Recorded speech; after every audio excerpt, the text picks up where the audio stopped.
stories that you tell yourself down.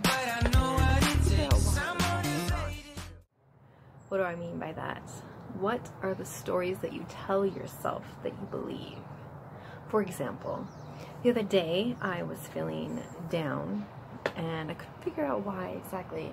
And then I had it pointed out to me that I was believing stories that were not true. For example, I was telling myself that I am a quitter, and I was believing that. And why I was telling myself I was a quitter is because I said, okay, look, I went to beauty school and I got my license and I worked in the salon for about 6 months and then I stopped.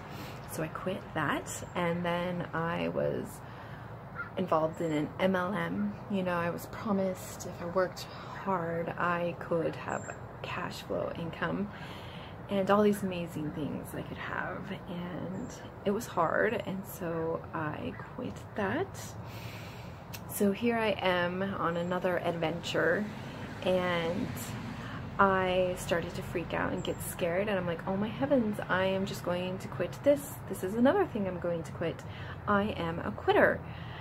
And the person pointed out that, okay, well, first off, you're not a quitter, because I have been in a marriage where my husband has a pornography addiction, and I have not quit that. And I'm like, that is true. I continue to work on this marriage.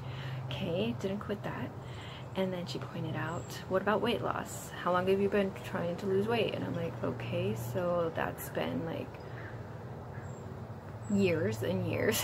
And she's like, you haven't quit that. I'm like, right, I have not quit that. Awesome. Okay, fabulous. And then I started thinking about gosh, what was it? Oh, beauty school. I still have my license. I haven't quit. I still do other people's hair.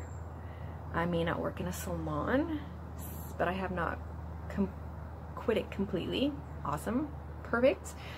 And then the MLM. Okay, wait a minute. I haven't quit that either. I'm still participating in it, not like 100% to where I'm going to make this huge cash flow, but I have not completely quit that.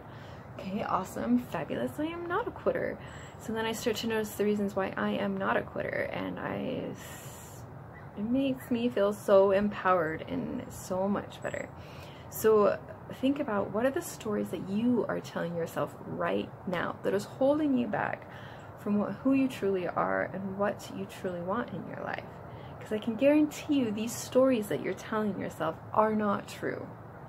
And you can find ways to prove, like, where your focus goes, your energy flows. So if you are going to start saying, like I did, I'm a quitter, I start to notice things that maybe I have stopped doing, or if you could see, wait, I am not a quitter, then you'll start to notice ways that you are not.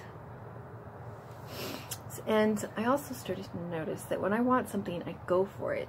So example, there was this funny little story. When I was in grade school, the teacher said, okay, whoever is going to be the quietest, they get to win this stuffed animal. And she showed me the stuffed animal, and it was super cute, and I wanted it really bad.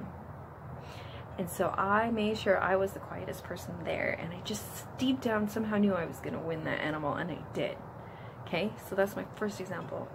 And the second time, I always wanted to live in San Diego or California, Orange County, and I'm from Utah, and I made it happen.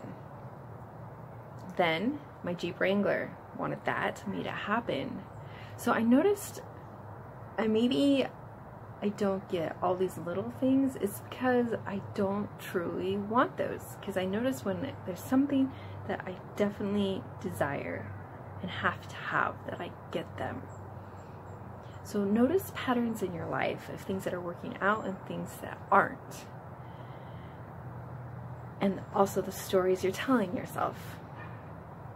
And start telling yourself stories that you want and that are true. Focus on the good. Alright. God loves you. God believes in you. God knows who you're fully meant to be. Who you're fully meant to be. And never, ever give up. Because you can have and be the person that you truly are meant to be. never give up.